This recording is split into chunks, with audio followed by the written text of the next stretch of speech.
3 lifelong friends, 6 trusty balls, and endless NFL takes. Welcome to 3 Guys, 6 Balls NFL Podcast. Welcome to 3 Guys, 6 Balls NFL Podcast. I am Avery. I am your substitute host for today. Joel's out. He is taking care of some family matters, so you're stuck with me. Carl Winslow? It's going to be rough. That kind? Is that even Family Matters? I actually don't know. I know who that. I don't watch enough, but I know it. But yeah, let's get into this. But first, we have Will's rundown of the week. Will, take it away for us. Week 11 in the NFL happened this week, and truly good games overall, but nothing to there's stuff to report about here, but there's not as much exciting stuff that happened. Kind of. So, all right, week 11, I know, right? Good sell, good hard sell. Week 11 started with Jets at Pats. Pats extend their win streak to 8 games. Fields leads the team in both passing and rushing and still gets benched this week for Tyrod Taylor, Trevion Henderson is making a late push for Rookie of the Year. I don't think he'll get there, but he's looking pretty good down the stretch here. Commanders Dolphins in an OT thriller in Madrid, Spain. 5 total field goals. Honestly, the game wasn't that good, so it is kind of boring. That's why these games go at 6:30 in the morning. But the Dolphins get to swim home back across the pond with a victory. We have Packers at Giants. Packers get the win, but it wasn't very convincing or very good. And Jameis Winston still has some juice left in that tank. Texans at Titans. Titans put together a game-tying drive under 2 minutes, but then get let down by the defense as the Texans kick a game winner as time expires. I think the Titans are the worst team in the league, but they're trying to look like they're not. They're going for the number 1 pick, but they're trying to make it look like they're not doing that. And they're doing a really good job of it. They're losing. That's classy. They're losing consistently, but they're putting good tape out there, and that's what really matters. So, Panthers at Falcons. Bryce Young throws for 448 yards, and the Panthers win in OT. This Panthers team is trying to sneak into the playoffs, maybe even the 4 seed. Maybe they're trying to win the division, which seems a bit more winnable now than it did a little bit ago. Also, as a Rams fan, love the fact that the Falcons keep losing. Can't be happier about that. Bears at Vikings. If there was a game that was the epitome of my NFL hatred, we are here. Caleb Williams, J.J. McCarthy. Just 2 bad quarterbacks. Bears win, close game, but it was to another team with a sub 500 win record. I still refuse to believe that either of these teams are good. J.J. McCarthy sucks. The Bears are about to enter a gauntlet of good teams they're going to play against. I said this last week. I'm sticking to it, even with another win under their belt. I don't think this Bears team makes the playoffs. Not just doesn't win their division, doesn't make the playoffs. They are currently in first of the NFC North, by the way. Jags at Chargers. How on brand for the Chargers. In the year, the Chiefs are underwhelming.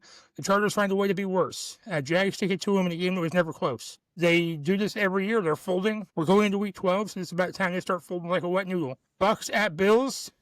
Josh Allen has 3 passing touchdowns and 3 rushing touchdowns, pissing every James Cook fantasy owner off. Bills get the win, but still can't stop the run, giving up 106 rushing yards and 2 touchdowns to Tampa Bay's 3rd-string running back. That is not a recipe for winning in the playoffs. Just ask the Dallas Cowboys. Bengals at Steelers. Mason Rudolph stepped in for Aaron Rodgers and delivered a stunning performance. This Bengals team is not good, and we should expect to not see Joe Burrow the rest of the season. I'm not putting it back in there. We're not making the playoffs. It's not worth it. 49ers or Cardinals. Brock Purdy stepped in to show the world that he is the better generic-looking white quarterback in San Francisco. Although Jacoby Brissett set an NFL record for completions in a game, so that's something that happened. Rams at Seahawks. Midnight mode on. The Rams win a big one in a sloppy way. Darnold throws for 4 picks, and the Rams only win by 2 points. And I have 2 final things about this game here.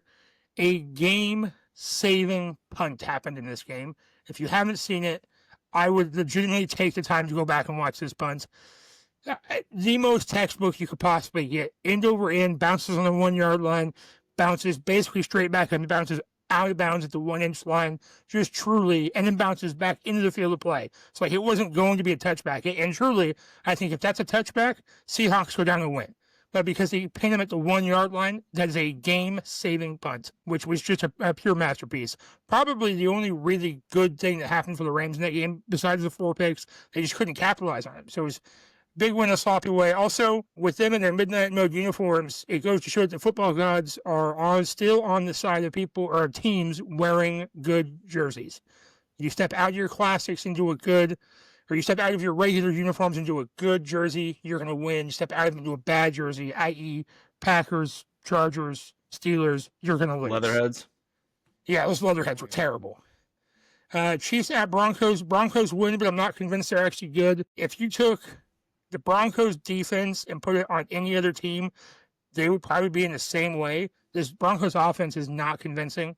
But hey, defense wins championships, so I guess that's not nothing. Browns at Ravens. Mark Andrews has a 35-yard fake tush push QB sweep for a game winner on 4th and 1. Shedeur Sanders played. I'd like to talk more about that, but I want to get through these last couple games first. Lions at Eagles. This game was boring. Sunday night, Monday night, these games were boring. There's nothing else to say about them. It was kind of offensive-less game. Some touchdowns were scored. Eagles win, though. They pretty much secure the NFC East repeat winner for the first time since, I think, 2004. And Cowboys at Raiders. This game happened. Right, this game happened. The biggest takeaway from this game is that the NFL needs to use its power to flex games out of things. I understand Jerry kind of owns the primetime slots, but still, get these Raiders. The Raiders are Cowboys are bad, Raiders are way worse. And they don't deserve primetime games, and that feels really weird to say that they don't deserve it because they're an NFL team. But we're not putting the Jets on primetime anymore, although they were just on primetime this week and Thursday night. But this Raiders team is bad. Anyway, so Shedeur played. You guys see that? The worst statistical quarterback in history by QBR. Was it that bad? So I saw a post. I don't know if this is true or not. If you were to spike the ball every single play, if you were to spike the ball, you would have a better QBR than Shedeur Sanders finished the game with. You go 4 and out and spike the ball every play, you would still finish with a better QBR than Shedeur Sanders. Now, it was like a 13.6 or something like that. Now, granted, everyone's saying that, well, he doesn't get any snaps with the first-team offense. He doesn't get any experience. He doesn't get any reps. You are still, at this point in time, an NFL quarterback. You have been second string for weeks. I understand you're still not the starter. I don't think that they don't give up practice time for the starters to let the second string play with the starters. I don't disagree with that because you cannot plan at practice for your starter to get hurt. Oh, you're going to get hurt, so let's get the other guy. We're expecting you to be bad or get hurt, so let's get the other guy in here. Although 2 sacks for 27 yards? Yeah, it was Bryce. All right. You're just looking at this? Those are mad. I think I saw that he just had 47 yards and an interception. I don't think I saw that he went 4 for 16 and got sacked twice for 30 yards. Bad. That's what you do in Madden. You hike the ball and you just hold back until you find the open receiver you want to throw to, and then you just hook it up. Yeah. And that's exactly what that is. Anyway, that's the wrap up. That's the NFL Week 11. All righty. Let's talk about Bucks and Rams. Will, what's going on with the Bucks and Rams this week? We're going to talk about the fact that how the Rams are just going to win. Is Bucky playing? You know if Bucky's playing? I don't think so. In my mind, he's out for the season. And if he comes back, Merry Christmas to me. Merry Christmas. I don't know that. That's just me. That'd be great if he was there, but he's not. Where is this game? Is this at? This is in L.A. Oh. It's in L.A. But I said this. I was talking to a Seahawks fan over the weekend. It kind of pains me to say this, but L.A. is not really a home game yet. Right? It's kind of like the Raiders playing in L.A. or in Las Vegas. There's so many transients coming in and out because L.A. is a huge hub. That if you want to go to a Bucs game and you happen to be a Bucs fan, LA is a very gettable destination. You can get there fairly easily. So I imagine there's going to be a lot of Bucs fans. And if you're a Bucs fan in like the north, if you happen to be in like, I don't know, Minnesota or whatever, and you go, oh, I only got this weather, going to Southern California for a week. All right, yeah, sounds good. So I don't know. I felt that way about the Seahawks game too, and then it happened. I don't know. I think I like what the defense is doing right now. Being able to get 4 picks off of Sam Darnold, who has not played that sloppy. Baker does not play sloppy either. Baker is a bit more mobile than Sam Darnold is, and so they're gonna have to watch out for that. But the way the Rams defense is playing right now, I like them in this game, and I would not have said that 2 weeks ago. Who has the better performance, Baker or Stafford? I think Baker, stats-wise, I think it's going to be Baker because he's going to have to. But Stafford's going in week 6 or 7. You got to hear one of these. Thank you, appreciate that. That joke was for the youngs, Avery. You wouldn't understand that. Us young people. Yeah. I think the young people are already done with that. Did you see in, I don't remember what game it was, but the score was 6-7, and a player bobbled the ball out of bounds, and the ref hit him with the bobble symbol, and kids, like, I saw somebody posted, even the refs are doing it now. It's like, oh my gosh. Anyway, what was the question? Oh, individual stat performance? Both statistical quarterback performance and then also overall impact to the team's success. Maybe obviously only one team wins, but I think the answer is unless you're the Cowboys and the Packers. I think the answer is Baker for both, but I don't think the Bucs win. Baker has to do more for that team because they kind of let him down. Like the defense doesn't get stops as much as they should. The run game is there sometimes, but with Bucky being out, the run game isn't there as much. And so Baker has to do more than Matt Stafford has to do. So, yeah, Matt Stafford hasn't thrown an interception since week 3. He has 2 on the year, 1 in week 2, 1 in week 3, and he's just thrown, 3, 6, 7, 7 and 5 is 12, 16, 22 touchdowns since then. 22 touchdowns, no picks. Besides Hurts and Fields, he has thrown the least amount of interceptions. Really? I didn't know Jalen Hurts had. And also the most amount of touchdowns.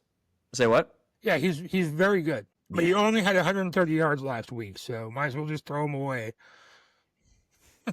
27-2 is nuts. Yeah, that's crazy. All right. Let's move on. Will we see a 10-win team in the NFC miss the playoffs? Will, hit us with an answer here. I think that that we will have possibly 2 10-win teams that don't make the playoffs here. Ooh. I actually think the Bears will end up getting to 10 wins and not make the playoffs. I think the Lions will sneak back in and probably take the 4 seed, maybe not the 4 seed. Looking at the current playoff probability projections provided by NFL.com, the Bears sitting at the 3 seed right now have a 58% chance to make the playoffs. The Lions sitting at the 8 seed have a 74% chance to make the playoffs. The NFL doesn't even trust the Bears to make the playoffs. They're just, and that's all based off of the schedule and probably and things like that, and like games coming down the stretch here. But I do think that the Bears will get there, and then either the Niners or the Panthers, one of the two, is also going to be there. There might be 2 10-win teams that don't make the playoffs in the NFC, and then we'll probably get a sub 10-win team in the playoffs on the AFC side. I do want to say that the standings in the NFC North are the exact opposite of what I thought they would end up being. I thought the Vikings were going to be the top, then the Lions, barely, then the Packers, and then the Bears at the very bottom. Is it time to start taking these Burrs seriously? I feel like I've been pretty consistent on this one. No. The remaining schedule for the Bears is they've got the Steelers this week, and Aaron Rodgers hates the Bears. Okay, he's hated the Bears his entire career. It doesn't matter who he plays for, he owns that team, right? It's his team. It's been that way for his whole life. And then they play the Eagles, and then the Packers, Browns. Now, fortunately for the Bears, they get the Bears play the Browns at home. If it was in Cleveland, that's a whole different ballgame. But they're home versus Steelers, at the Eagles, at Packers, home versus the Browns, home versus the Packers, at the Niners, home versus the Lions finish the season now. So of their last 2, 4, 6, 7, not on purpose, of their last 7 games, they play 6 of them with against teams with winning records. Playoff teams. Like if the season ended right now, except for the Lions, all of the teams will make the playoffs. And so they are coming into an absolute gauntlet of a schedule. I've mentioned this earlier. Of their 7 wins, they have not beat a team this year with a winning record. currently. So this is a team of chance, right? They've got the opportunity to win, so they did. They're playing against teams that are sub-average in the NFL, and they're winning against them. And so their real test comes now, and I just don't think, I've said this multiple times, said last week, said earlier today, I don't think they make the playoffs. I think Caleb Williams is bad. I think Ben Johnson has been very good so far, but I also don't think he's been tested enough. And I think they've shown too much of their hand already. Now, I could be totally wrong about this, but he's shown too much of his have to win this game. Let's do this trick play. Let's show this formation. Let's do this kind of stuff early when they haven't even had the full competition yet. I mean, they're beating these bad teams by, they beat the Vikings by 2 points. They beat the Giants by 4 points. They beat the Bengals by 5 points. They lost to the Ravens. They beat the Commanders by 1 point. They beat the Raiders by 1 point. They did stomp the Cowboys and the Saints. But, you're not getting inspiring wins versus these bad teams. You're barely winning against the bad teams. So, no. All right. Caleb Williams doesn't even take it seriously. He paints his fingernails. That's fair. All right. Avery, what do you think? We haven't heard a lot from you. No, yeah, dude, I'm with you, dude. I'll slander them all day. I think they're just not great. I think, they've been punishing some younger teams. And I think they have some flashes. I think Caleb Williams reminds me of a gayer Jameis Winston. I think he's kind of this, and that's not really important if you say so, but I think he's got a lot of those flashes of dude, you can really sling it. You could really be something great. And there will be those moments where you're like, why did we draft this guy? And I think that's just not going to take you anywhere. I think it reminds me of just the Cowboys in the playoffs. Not that there's necessarily a comparison here, but just that it just takes one bullcrap game to just ruin the whole season.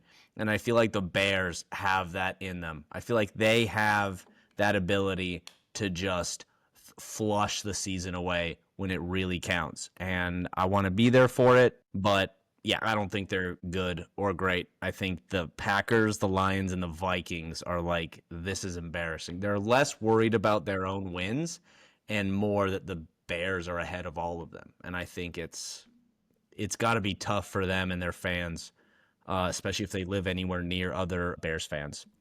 So, yeah, not time to start taking them seriously yet. No, I think it's important to note that they are 1-2 in the division right now. They lost to the Vikings in week 1. It was 27-24 in J.J. McCarthy's rookie debut. Oh, wait a minute. It was his second season. And then they got beat down, horribly, right? It was a terrible game by the end of it, 52-21, beat down by the Lions the very next week. And then the season goes on. They get some wins against a bunch of bad teams. And they come back to play the Vikings again after J.J. McCarthy gets hurt in the season, comes back. So he's at 5 football games played at this point in his career. Not making an excuse for him. The dude's just bad. But then they finally get a divisional win. So then they're 3 of their last 7 games, 2 against the Packers, 1 against the Lions again. I just don't. The first place is the NFC Eagles. They play the Packers twice. They play the Steelers, the Niners, who are going to be fighting for a playoff spot. Especially, they play the Niners the second to last week of the season. That game could be winner gets a wild card spot, loser doesn't. That game's going to mean a lot. And it also could come down to the game against the Bears. They're the Lions' very last game of the season. Is winner wins the AFC North or NFC North, loser misses the playoffs.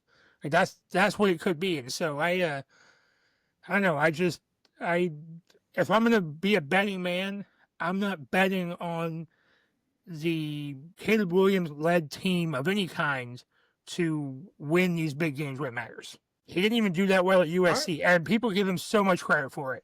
That USC team that he led the year, he won the Heisman, yes. That team as a whole. He didn't even do that well. He won the Heisman. I understand what I'm saying. I'm going to get so much crap for this on the internet. But as a whole, that team that year was not that good. So, if football's a team sport, we can't just pay attention to the individual stats. We can, because that's what people get paid, but still. Yeah, it's all a mess. All right, let's move on again. The race for the AFC 7 seed suddenly looks a lot more interesting with Jags at 6-4 and the Texans, Chiefs, and Ravens at 5-5. That was written by Joel. That's changed now, hasn't it? Was that written before or after the Sunday? Oh, it was No, Sunday this night. is correct. All right, it was correct. This is correct. Yes. Hey, even when he's not here, he's still doing accurate writing. He's our stats guy. We've been statless all day. For anyone watching, I don't know if you can tell, but Joel's face is behind our screens in the background here. That doesn't come through. Is that just for us? Yeah, it's just for us. All right. I appreciate it. I noticed it. I liked it.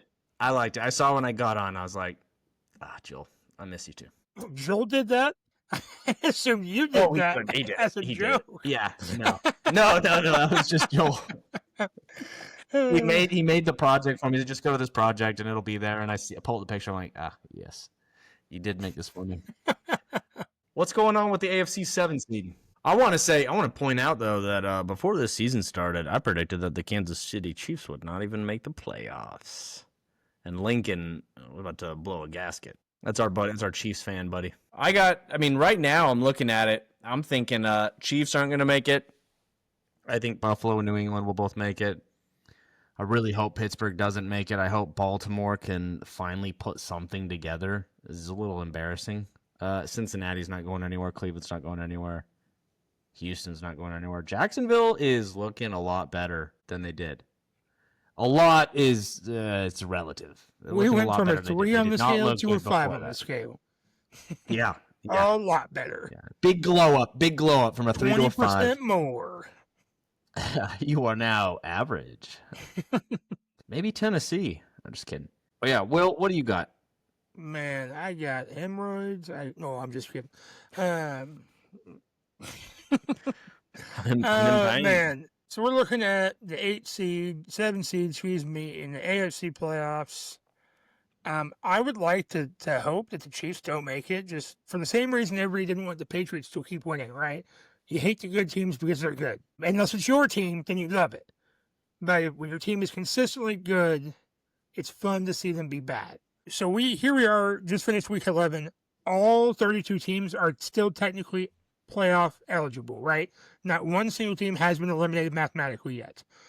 I don't know if this is typical, but that feels cool. Even the 1-9 Titans, still playoff eligible. The Ravens sitting at 5-5. Again, percentage provided by NFL.com. The Ravens have a 77% chance to make the playoffs at the 10 seed right now.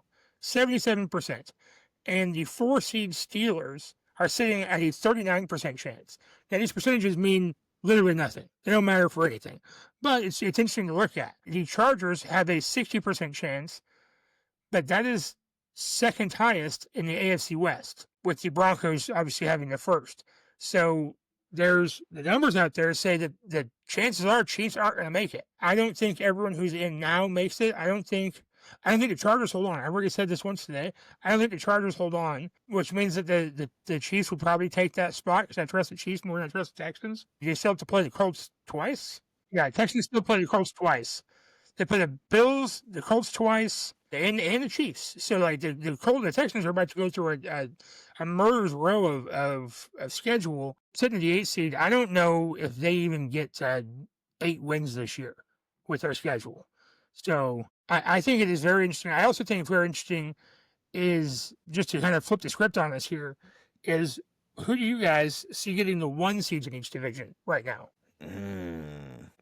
I guess the Broncos would technically be ahead of the Patriots if it was right now, but honestly, I'm amazed the Broncos are 9-2, and it's probably because I watched like the first few games of theirs where they went like 1-2 or something like that, and then have just been winning out ever since.